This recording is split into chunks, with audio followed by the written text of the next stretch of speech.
Hello, everyone. Thank you for joining us today. I'm very excited to have you here for today's webinar, where we're surely going to get some practical tips and be inspired to make better use of Facebook and Instagram advertising. As you probably started to realize by now, today's webinar will be held in English, as our presenter is from Latvia. My name is Kuldar. I'm the head of sales and marketing here at Maksekeskus Make Commerce. Many of you who have joined are our merchants at the moment. Thank you for that. But for those who are not too familiar with us, the Maksekeskus or Make Commerce, which is our international brand, is the leading payment service provider for e-commerce businesses. So we offer various payment methods to accept payments from the Baltic banks and the Finnish banks. We offer card payments, multiple pay later options, as well as a Knicks gift card program, which is the biggest gift card program in the Baltics. So it is very important for us that our merchants succeed in their businesses, and we want to help as much as we can. So this is the driving reason behind we are doing these webinars, which are about 8 to 10 a year. With our good friends, we cover topics from marketing to email automation to influencer marketing, customer support, design, UX, much more. So please keep an eye on our social media feeds where we announce our webinars. The past webinars are always available on demand, and also all our webinars are free. So today we're focusing on Facebook and Instagram advertising. To cover this topic, we have a very experienced presenter. Martin Smilers is a senior account manager at Httpool Latvia. He's told to be a quick thinker and is always with a customer-centric view. I'm confident that today each of us will learn something new on how to succeed in social media advertising. So before I give stage to Martins, just a quick note. Everyone here is welcome to ask questions. You can use the questions tab in the webinar environment. You can also use the chat tab, but actually we prefer to have questions in the questions tab because we can upvote them and make sure that the questions get covered after the presentation, where we are going to have a little Q&A. Also, after the webinar, we're going to be sending you a feedback form link. So please do find a minute to send us your thoughts about this webinar. This will surely help us to improve in the future. So for now, I'm going to give the virtual stage to Martins. We expect this webinar to be about an hour, and stage is yours. All right, Kuldar. Well, I hope you can hear me well. I'm doing okay? All right, perfect. Well, one thing, Kuldar, you're great at is setting expectations. So I'm gonna try and follow through on this. Thank you also for the wonderful opportunity for us to come in and present about Facebook and other meta solutions. At Httpool, we focus on advertisers, and similar how at Maksekeskus, your success depends on your client success. Same for us. So knowledge sharing is at the forefront. A little bit about the company. We have exclusive partnerships with all the major channels such as Snapchat, TikTok, and all the other big ones. However, Facebook is one that I'm representing, and we're here to talk about today. Meta. Apologies, still getting used to the new connotations, but sorry. All right, that's how it works. Yeah, so my name is Martins. As Kuldar introduced, I'm the senior account manager. I help businesses in consultative form. I look at campaign setups, at the ideology behind how the campaigns are managed. I'm consulting also, bringing in resources that Httpool is deploying, such as creative business integrity. So we help with error escalations. If you've ever dealt with Facebook support, you'll know that it's a hassle in of its own. We have a team that's working on, but at the center of all of it, as in many organizations, sits an account manager, which is me, kind of the best friend for our clients. Thus, I'm at the forefront of opinions, problems, and things that our customers are dealing with on day to day. So as a general description, I'm hoping to cater to both the pros of you who are here, who've dealt with Facebook for years, and also the ones who are starting out and just looking how they can maximize digital sales. So we've kind of chosen the 4 biggest talking points we have in our portfolios on day to day. Power of 5 is going to be sort of the one that's most catered to people who are just starting out. It is what Facebook refers to as their 5 automation pillars. I'd like to think about the Power of 5 as sort of the hygiene behind digital sales. CBB is cross-border business, and this is talking about exports and driving into new markets. Creative best practices. I'm sure you've heard a term for saying creative is king. So we're going to touch upon that. And because this is marketing technologies, data is at the very forefront of that. So conversions API is something that we're going to try and tie this all together with. So without further ado, please let me get into the Power of 5. This is so sort of a pre-misconception, or one thing I'd like to get clear from the get-go is a lot of the times when I'm speaking to, especially the ones who are advertisers who are just starting out, there's this conception that Facebook has sort of figured out a secret sauce, and some advertisers have access to it, some don't. It's actually not true.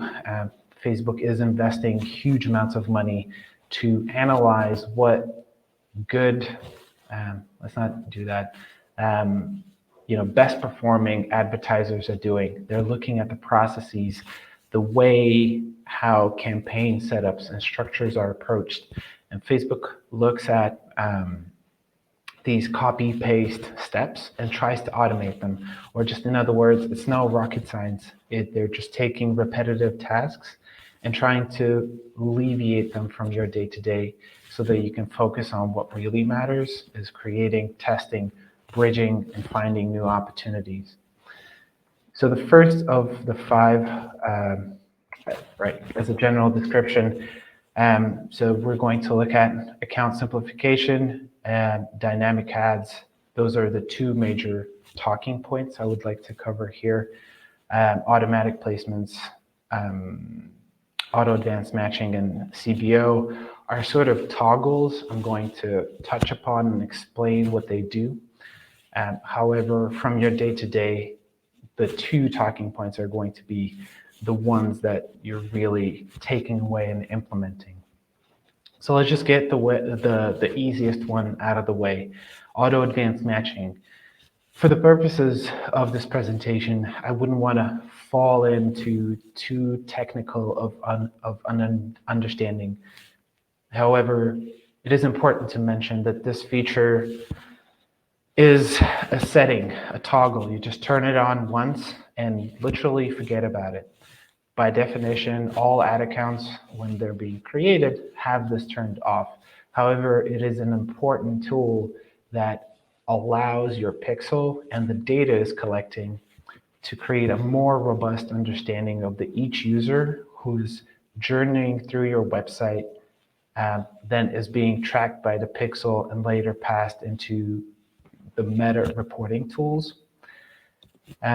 This can get really technical really quickly, so I'll just leave it at that for now. However, the next time you are in your events manager, in the settings tab, just hover over the auto advanced matching, turn it on. There is no scenario where this can be harmful.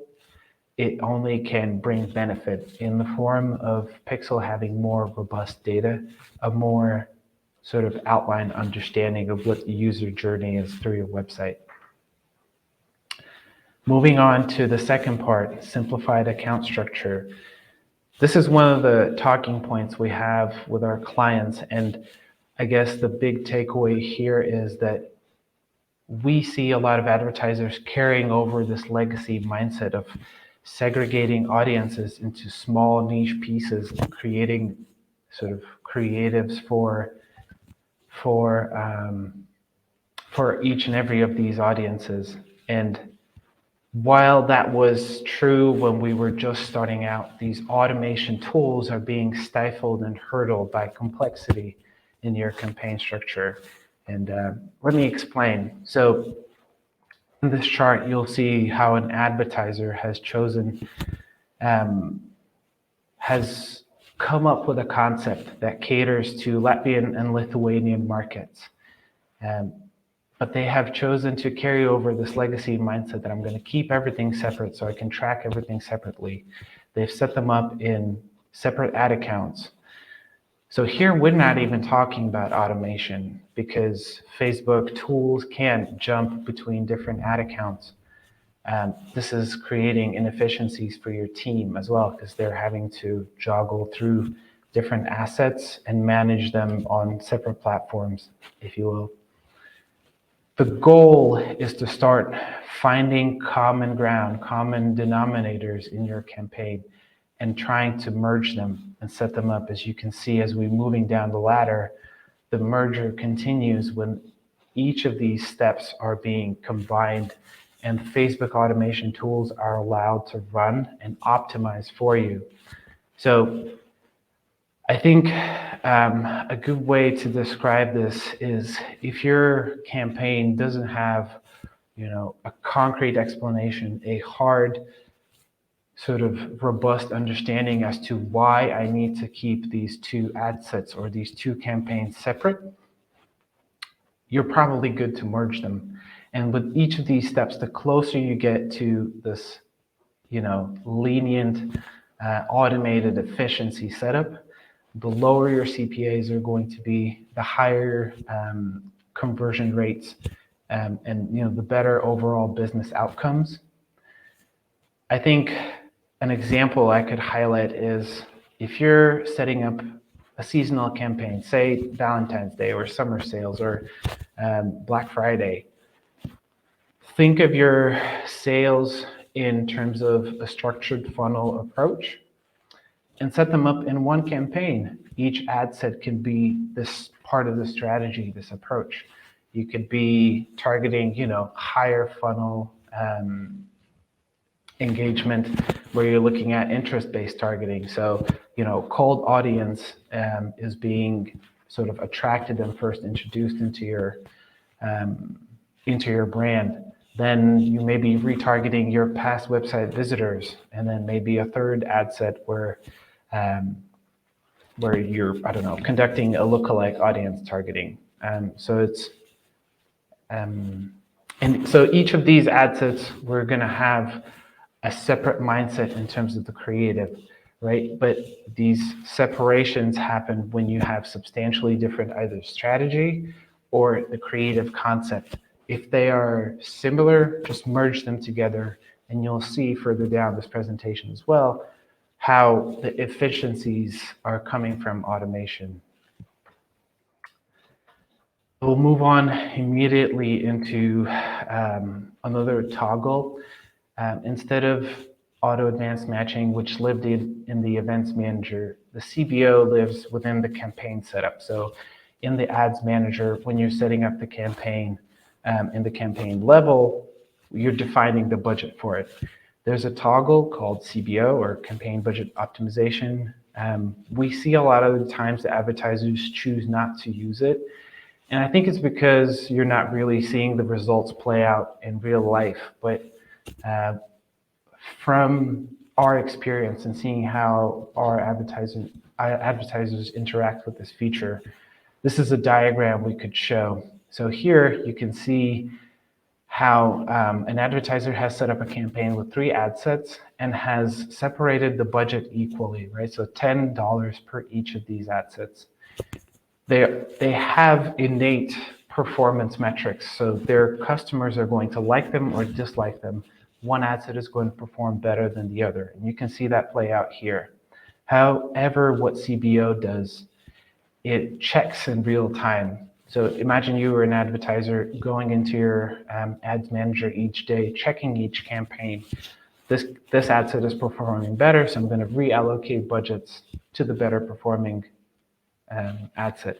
That's all that the CBO does.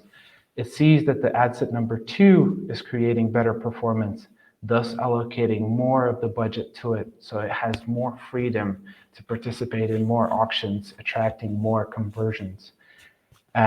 This is a numbers game in terms of this diagram, but you can see here that ad set number 2 has mounted up the same amount of conversions as the campaign without the CBO. So not always the performance is going to be this good. However, as a general rule of thumb, if you're creating a lean campaign structure, you will benefit from CBO, and highly encourage you to at least test it out if you haven't before. All right, let's move on to automatic placements. Here, another high-level objection that we're seeing and handling with our advertisers is this sort of pre-misconception that, I use a Facebook in a certain way, therefore if my audience resembles sort of my behavioral patterns, I know in which of the channels they're going to engage with, or something of the sort. And we see a lot of the times that our advertisers are going to exclude Instagram because ... because of some assumption. Automatic placements works in a similar way as CBO, but not geared towards the budget, but towards placing your creatives in different channels, in different formats. It will check in real time that, for example, Facebook Stories is or is not performing well. And here's the crucial part. Why I would encourage you to start with automatic placements is if you're right, and if, for example, Facebook Stories isn't performing well, the automatic placements is going to try it, realize that, this is in fact the case, and, it's not going to waste your money placing that creative there.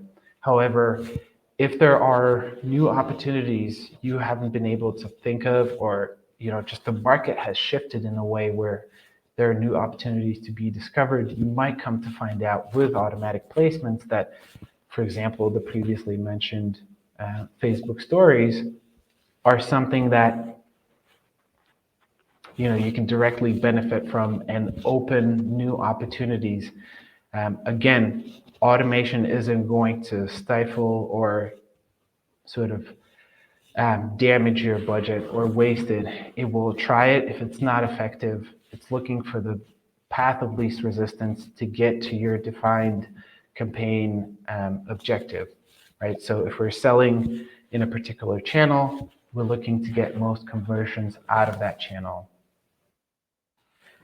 And last but not least, dynamic ads. So this is one of the 2 other major talking points. Dynamic ads revolves mainly about catalogs. So if you have a catalog of, say, 1,000 products, way back when in the day, you would have them categorized in categories and try to guess which of the categories would cater to which of the audiences. Dynamic ads, again, takes that manual work away from you. And as you know, Facebook collects information and data about all of our patterns, how we interact and engage with Facebook. I don't, for example, buy products on Facebook. So if you put me in an audience geared towards product catalog, it will be wasted money because that's not my pattern. However, Facebook knows that, and it will sell to my friends who buy mainly out of Facebook. They don't do research, or their approach isn't sort of geared for comparisons and looking for, availability, pricing, or whatever. They see their favorite brand, there's a new product, they have an intended inclination to buy, and dynamic ads will quickly realize where the product sort of strengths lie and how to gain the audience and where to cater to, again, to maximize your investment. All right, I'll leave it at that. That will be the end of automation and the Power of 5. I will take a sip. So exports, cross-border business. This is going to be a loaded topic, and I feel a lot of the advertisers, when we're having conversations with them, are overwhelmed with, these sort of at the back of the head, what I'm going to do with translations, how is language going to work, and so many other questions. However, the general takeaway from this is, if you remember setting up your campaign from your company from the very beginning, they were the first customers. Those first customers were considered the low-hanging fruit. Now, I can tell you for a fact, if you're marketing in Estonia, marketing in Latvia and Lithuania is going to be similar to that, because where markets are very similar, we as people are, inclined to make similar decisions. So if you set up in Estonia and not marketing in other Baltic states, there are opportunities being lost. But let's get into also the details that sort of prohibit or could be a potential hurdle. But please take away that exports, especially in this automated digital sales environment, are easy to track. And there are a couple of reasons why you could move into exports really quickly, discover new foreign markets, because your product might be situated in a more sort of positive way than it is in domestic markets. You see here examples: availability, price, discovery, and quality. But there might be combinations of those. I'm working with a beauty product manufacturer who sells to the Western Europe because their price and quality combination is something that outcompetes local players, and they're just by their approach is to market in English, so they're just going for the path of least resistance, marketing in English to customers who are more likely to evaluate this point where price and quality comes together for them. An easy, quick win, figuring out some of the logistical pieces. But I would encourage to start thinking about new markets, as they will bring lower CPAs, higher conversions, and just overall easier business to grow and to scale. I want to maybe start this slide with an example. A coworker, a colleague of mine, Normans, who should have been here today but is enjoying Vienna instead, a couple of days ago was complaining that his noise canceling headphones, one of the earbuds, was broken, and he was trying to find this spare part in Latvian internet stores. However, the availability wasn't there. There were no earmuffs for this particular product. He went on to find this earmuff in an Estonian e-store. And this sort of brings me to the conclusion that had this online store marketed in Latvia, they might have found Normans just organically. They might have found this new possible opportunity in a form of easier, cheaper conversions. And machine learning and these automation tools from Facebook allow you to bridge the gaps. And we know this is not only true in digital sales, but in other mediums as well. Borders of countries are starting to slowly evaporate. There are some things to consider, and we're going to touch upon them in the next slide. However, people look for, especially in digital environments, people look for what is important to them. It might not only be domestic market, it might be something that's sentimental, or price, or availability. So combining those in a group and using automation tools is going to allow you to bridge that gap quickly. Now, this is all fun and games, but a tip how to begin exploring a new market. If you're out of ideas, just the first step would be to configure a lookalike audience. So this is where we're getting into a practicality. You have a product, you've figured out that you want to sell into Latvia and Lithuania. So you're going to take your perfect audience, your perfect customer that you have in Estonia, which is called the seed audience. You're going to configure it into a lookalike audience, which is a tool in Facebook. And this tool effectively makes Facebook take the parameters of your perfect audience, whatever those might be. They might also be value-based. So if your customer is buying, $50 and upwards, you can configure that too. And Facebook's going to take those parameters and go into your destination markets and is going to find similar audiences that you can directly target with your advertising. For me, this almost feels like a cheat of bridging the gap. It's almost like a quick win. If you're not set out to compile a full-on funnel strategy or any other sales approach to go abroad, just set up a lookalike audience-based campaign and see how it goes.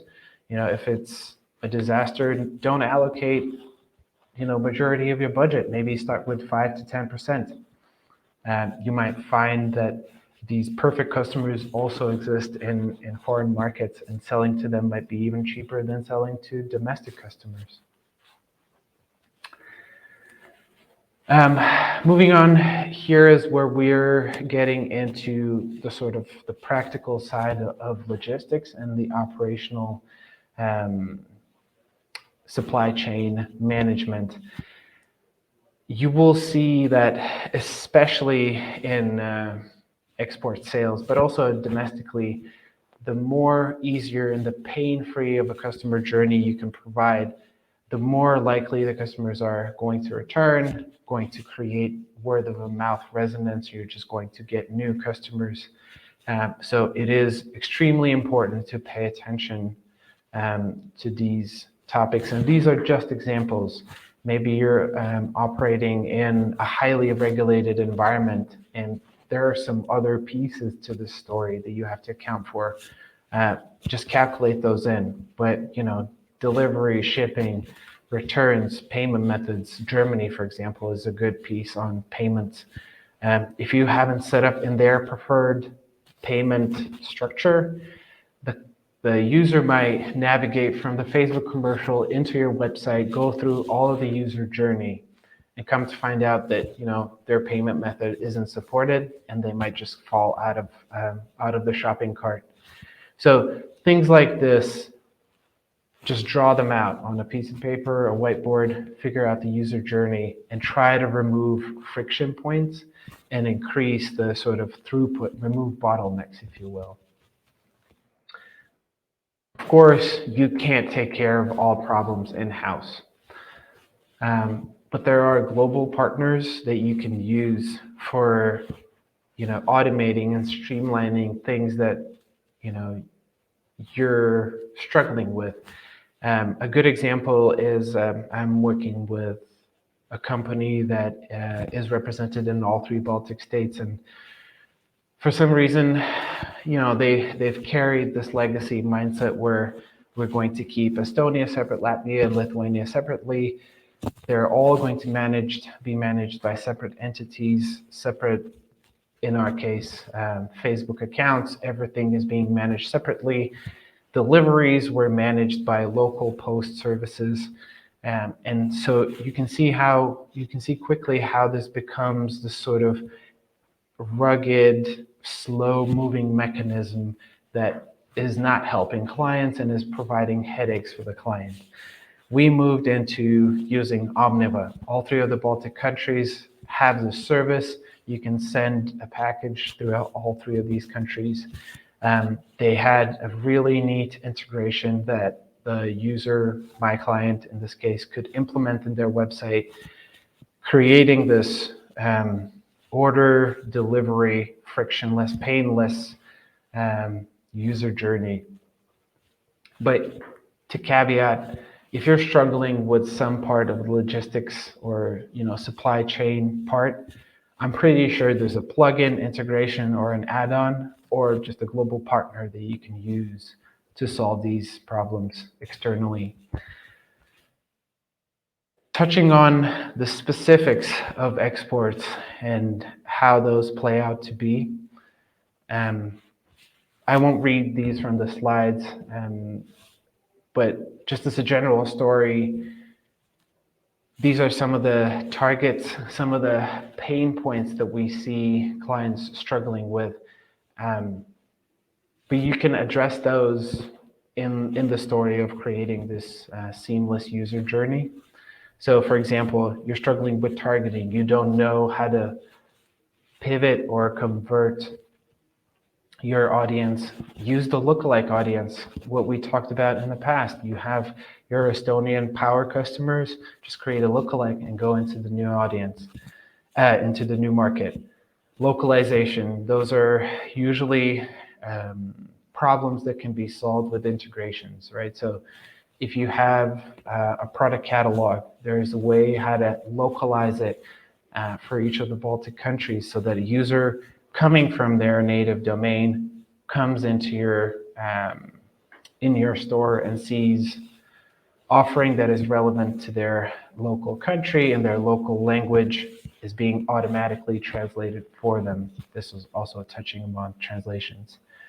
Payments, maybe Maxikeskus can help you. Maybe there are other solutions, right? So just think of external partners. You don't have to shoulder all of that problem on your own. Currencies tends to be a big problem when you're looking to sell across oceans or like further distances. I've dealt with a client recently who had really great sales in the US. However, their Shopify account was set up to work in euros.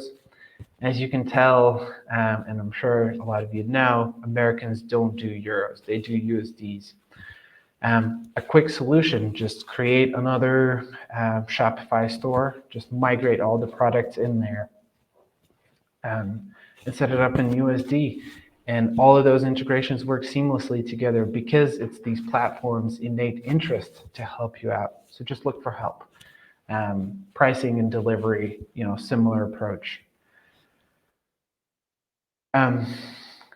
This slide tends to be a little heavy, so please don't carry it away. However, it is really important to mention that Facebook is the mediator. They are the marketplace guard, if you will. They're letting you participate as the merchant, and their users come in as purchasers. So it is their business model to safeguard this relationship, and they will enforce accountability. So let's not get too carried away. However, if you promise something upon marketing, that has to be met. This expectation has to be delivered. Otherwise, you'll see quickly, and this is also not going to happen over a day. If a customer has a misunderstanding, you can quickly resolve those. However, as a general rule of concept, Facebook will evaluate each merchant on how good they're with following through. So make sure to write out this journey. Again, I'm coming back to the same part. If you're winging it, there might be issues, privacy, transparency. You might be under communicating with the client about delivery issues or where in the supply chain your delivery is. So just write out these steps that user has to take from, converting from the Facebook commercial into your website, following through with the checkout, and into receiving their package or service. The more mediation and proactive problem solving you do here, the better your advertiser score and your Facebook scores are going to be. And last but not least, a lot of this was sort of talk of what we see as accounts and our advertisers doing, what is successful, what isn't. And I'm sure some of this is going to come as overwhelming information and will be based upon assumptions, but don't operate under assumptions. Facebook has, the ads manager has a really cool feature called A/B testing. If you have an assumption whether this will work or not, or I don't know, you can agree internally whether something's going to work, just conduct an A/B test. In this case, for example, advertisers have decided to test whether language localization is going to work, or the dynamic sort of automatic language optimization is going to be the most efficient. Now, In this case, advertiser is trying to assume whether their target audience speaks English or Spanish and um, likes to consume content in a certain way. However, Facebook has the most precise information. So my bet here is that the dynamic automation for languages is going to win this. However, if you have a similar assumption about creative concept of your campaign, whatever it is, in the ads manager next to the create button where you create campaigns, there's an A/B test button. It has a very simple wizard. Just follow it through, submit it, and you'll have a business valid result that you can base your decision upon. All right, this concludes our export conversation part. Let me take a sip.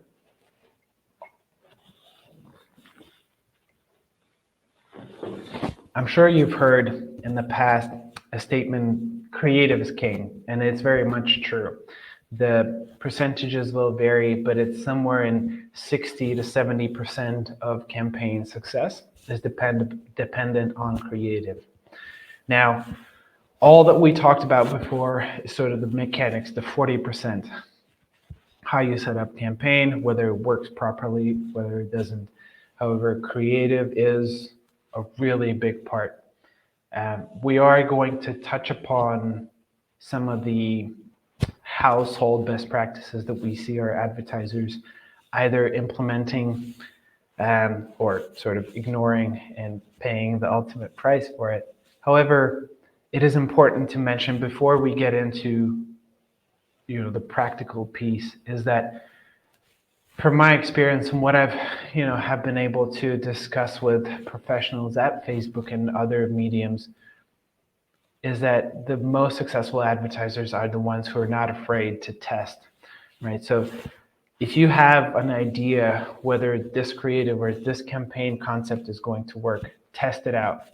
Allocate a small portion of budget, see how it performs relatively compared to your previous experiences. But let me not tease you anymore. This is a general rundown of what creative best practices are. The first and the foremost, don't make your user sort of wait for the big reveal. This is not how digital mediums work. Have the logo, have the main message in your creative from the very beginning. And this is due to the attention span. You're risking being swiped past. You can see how the mobile versus web is drastically different in the attention span. However, the biggest traffic into Facebook and Instagram, and not even talking about TikToks and Snapchats, the biggest traffic comes from mobile, right? So you have to account for the fact that you have only a half a second to get that hook in. If you get the user attracted to your creative, that's where the creative is king. That's where you get them engaged, right? Also, another thing to account for, 80% of the content consumed is without sound on. I don't know whether they're in meetings or during family time. However, you have to sort of imagine the creative from both sides, from sound off, but the people who watch the creative with sound on are also going to be even more enticed or inclined to make the call of action that you have provided them with. So this is something to consider. Again, sound is a big part. Which medium to use, static or video? Use both. The way I usually try to consult on this is start your idea with static. You create the image, that is your 0.4 second hook, right? That is something that you think of how to get that user, your customer, interested in what this next 15-second video is going to be about. And once you're done with the static, you'll have a clear image of what the video is going to look like. Yes, test different placements, use automatic placements. but also count that feeds and stories have different parameters. You can use dynamic automation tools. I would actually encourage you to do that, especially for images. So dynamic creative, another feature you can use in the ads manager. You will upload one stimuli and it will change. It's not going to edit the copy, but it's going to switch out words and test them with audiences to see how well you're doing. You can do that manually, right? So you're going to have to create creatives for the feed, for the stories. But just as a takeaway, do think of different placements, different formats. They are more or less successful if they're tailored to that format. And always show your brand. Don't change colors, sort of stick to the story, be recognizable. Here's where that segregation or sort of being identifying yourself as a brand in the market comes. Don't trickle that identity into your campaign setups. Instead, focus that identity in your creatives. We will distribute a user sort of a help guide, like a follow-up material after this conversation. There are some more creative best practices there that you can study, but as a general concept, these are the 5 most important ones. So yeah, I hope it helps you create that success in creative. Another thing to mention here is people respond to the mirror of themselves in the creative. So if you've thought of a campaign sales strategy, do make sure to align that with who you're trying to show this to. Maybe let's not get into sort of the people's part of it, but say your product is triathlon bicycles. Don't sort of place the creative in a form that is attractive and interesting to the people who are, practicing for triathlons. Again, people respond to the mirror images of themselves. So the better you align with that message, the better performing the creative is going to be. And develop variety of creatives. But here it is important to distinguish variety of creatives for specific strategies, right? So we talked previously in the campaign, the simplified campaign structures, where you're approaching the sales from a funnel standpoint. So you have a strategy for the cold audience. You have a strategy to re-engage audience that has already interacted with you. You have a remarketing strategy for people who've purchased in the past. So develop creatives for each of these strategies. Creating different messaging for the same strategy isn't really how the algorithms work anymore. It's not what produces the greater portion of the success. Creating different narratives around the strategy is what complements the strategy itself and then further propels the automation and the algorithms within Facebook. So do think about this portion in the creative as well. That will be the creative part. Time check. Okay, this is a little technical, so I'm going to try and not get bogged down on details. However, CAPI is crucially important to marketing technologies, as it is the foundation for data collection and attribution.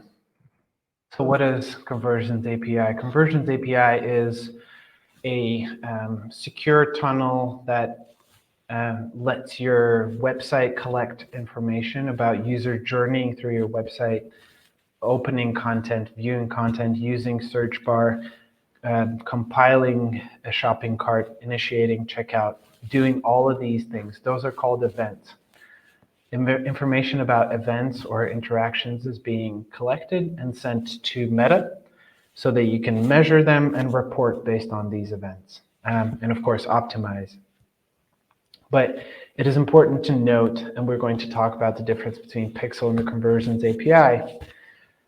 Conversions API is future-proofing. Pixel is on the way out, and Conversions API is going to be the new the new safeguard of the data tracking and attribution ecosystem. So please do think about that as well. There are products and sort of areas of the solutions where data is, imperative. Dynamic ads, we talked about it in the very beginning. How would Facebook know that, I am not the user who buys from product catalogs, but, some of my friends are? How would Facebook know to include me in a custom audience retargeting your past website visitors? That all comes from data. And Conversions API sits at the center of it. Now, here we're getting into the ecosystem. I've had conversations with accounts in the past where, Martins, I just got over creating Pixel. Are we really getting into a new solution? And I'm sure you've heard that privacy policies and cookies are the situation that, let's not get into the connotations of that. And I'm sure everyone has sort of their take on this. However, the dry outcome of this is that Pixel collects data through third parties. There are a lot of hands involved. Data is changing hands. It's really hard to track and see where is this going. So innately, the ecosystem is going to evolve into the Conversions API. And the difference here is that Pixel is collecting information through these previously mentioned third hands. However, Conversions API connects to the very foundation of your website.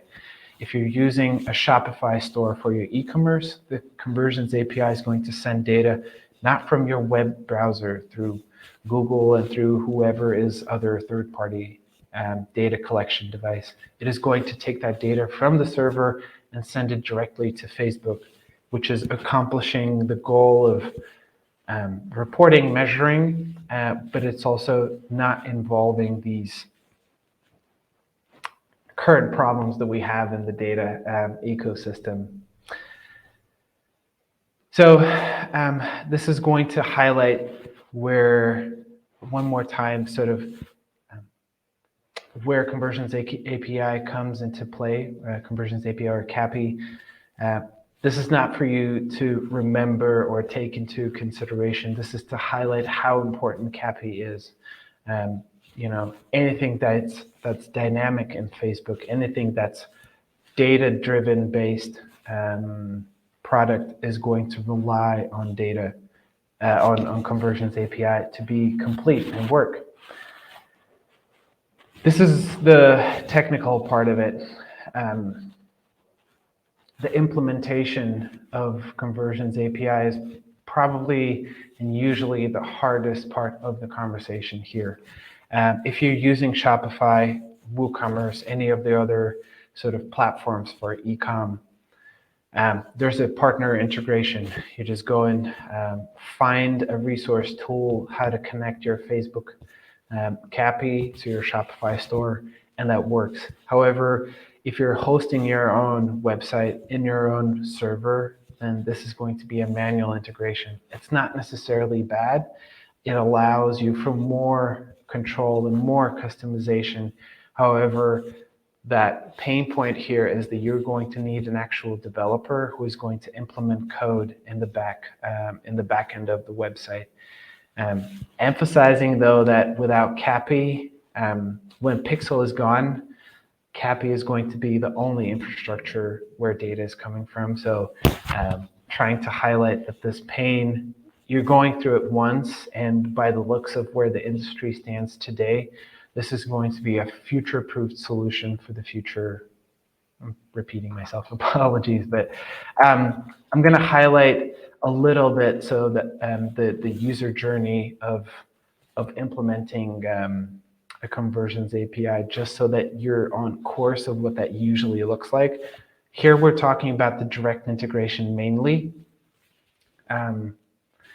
It takes about 90 days from just starting the conversation into the actual performance and sort of implementation being done. However, we as Httpool have been in these inside sales situations. We have been a part of these conversations. So if you're struggling, please do reach out. We have one, resources, how to guide you, and two, we have experience in highlighting the benefits and the potential downturns of not implementing the conversions API, and we can help you guide those through guide you through these conversations with the key stakeholders in your company.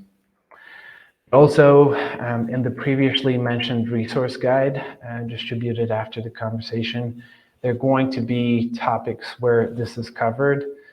So again, do think about Conversions API. It is a fundamental core part of where data tracking is going.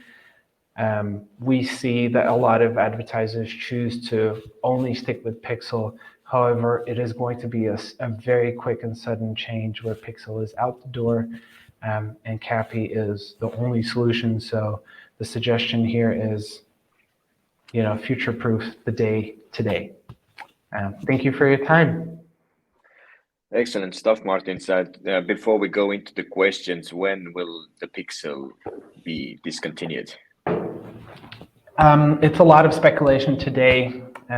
We thought that Pixel was pretty much done when iOS 14.5 came out. Okay.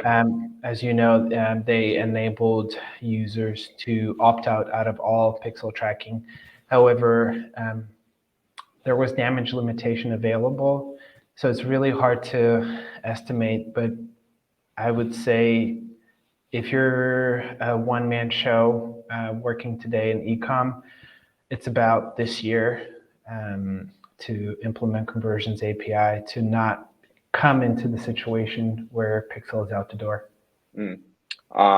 I'm sure we're going to cover this tips and tricks on getting on Conversions API in our blog posts, as we also offer modules for different e-commerce platforms, and it's only natural for us to kind of help to our merchants there.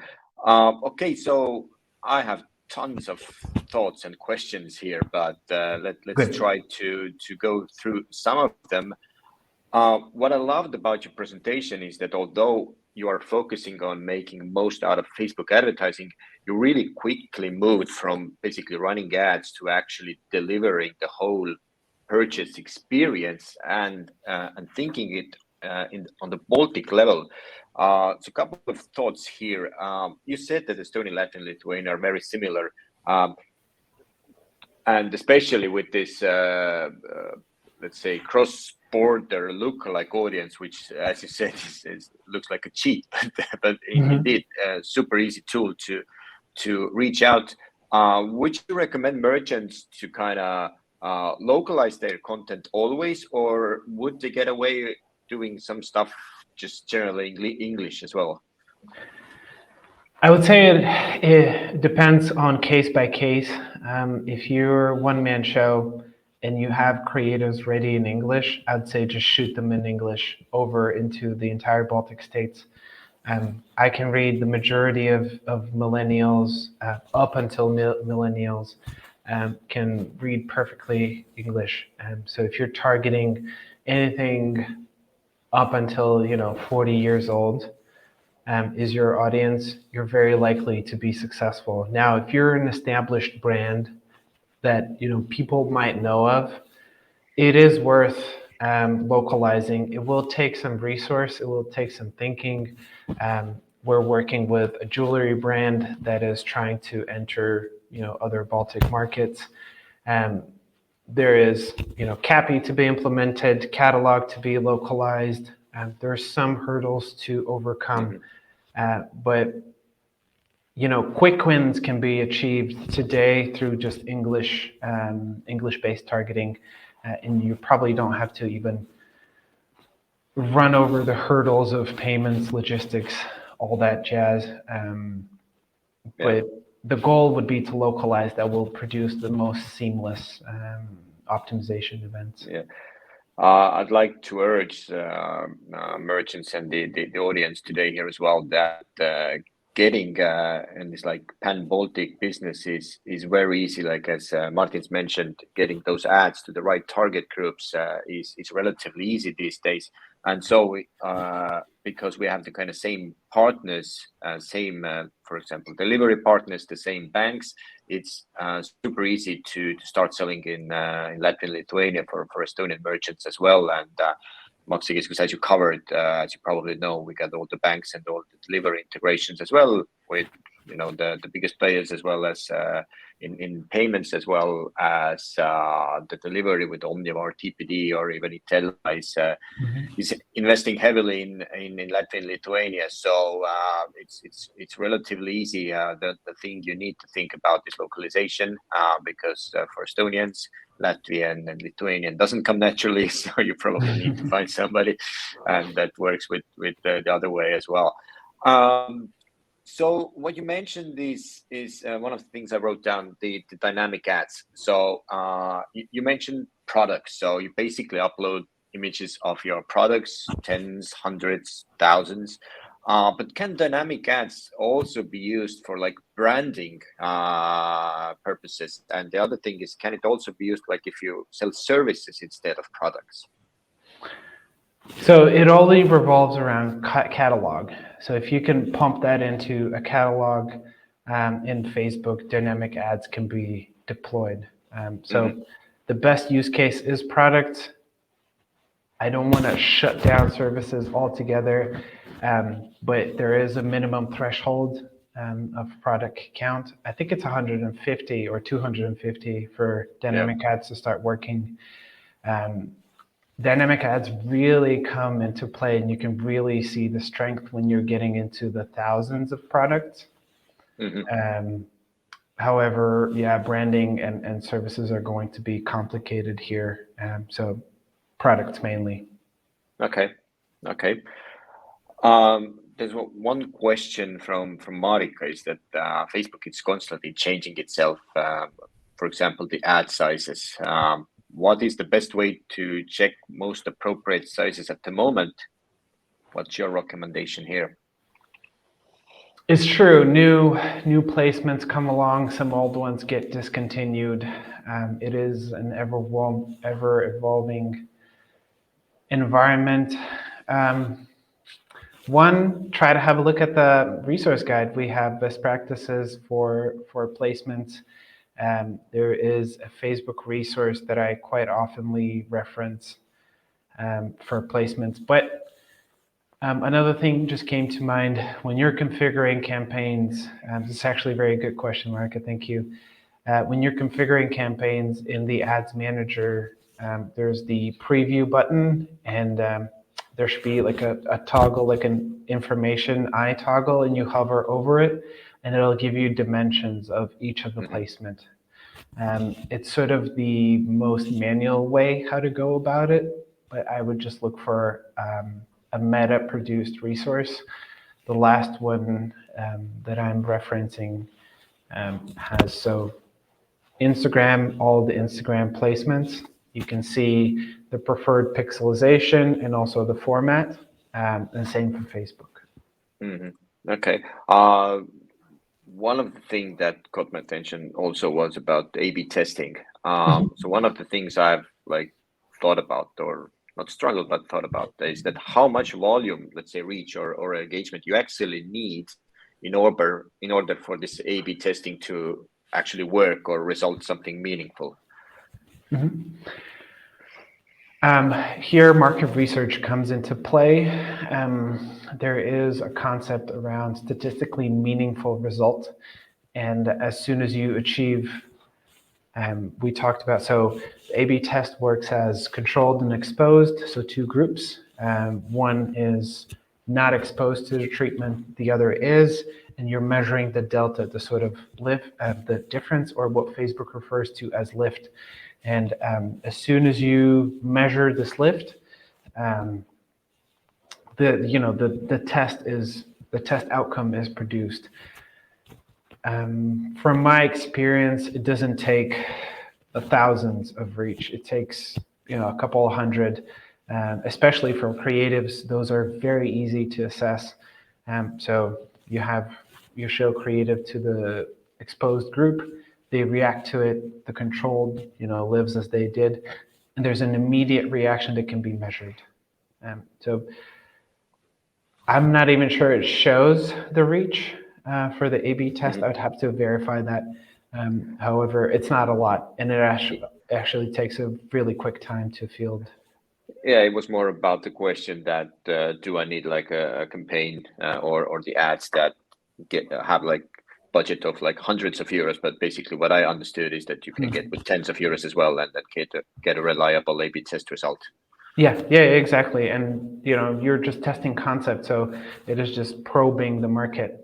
So it's not going to be hundreds of euros in budget. So we're running out of time. Thanks, Martins, again.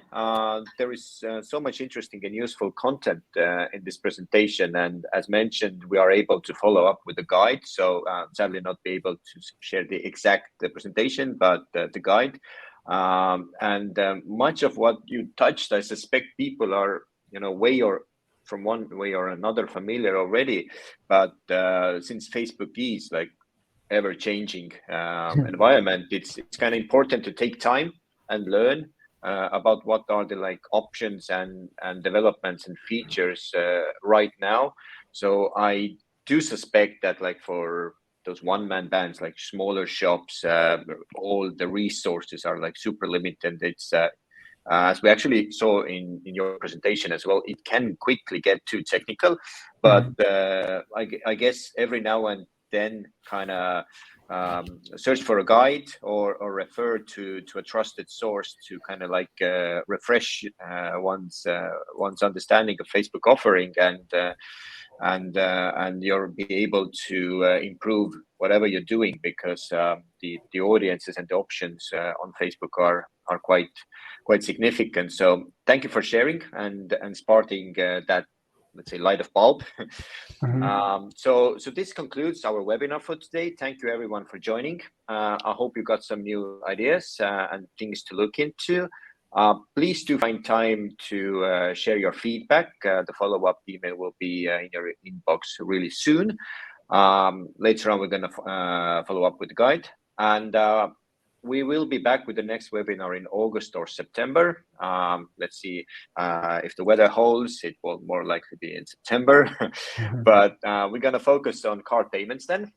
So we'll be having a presenter from one of the biggest card companies in the world. So stay tuned for that. The information is on our website, banksekeskus.ee, and also on social media channels, of course. And again, Martin, thanks. And everyone have a great weekend, summer.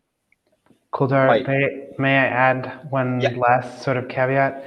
I would like not leave any questions unanswered. So you see my email here. Please do drop me a note.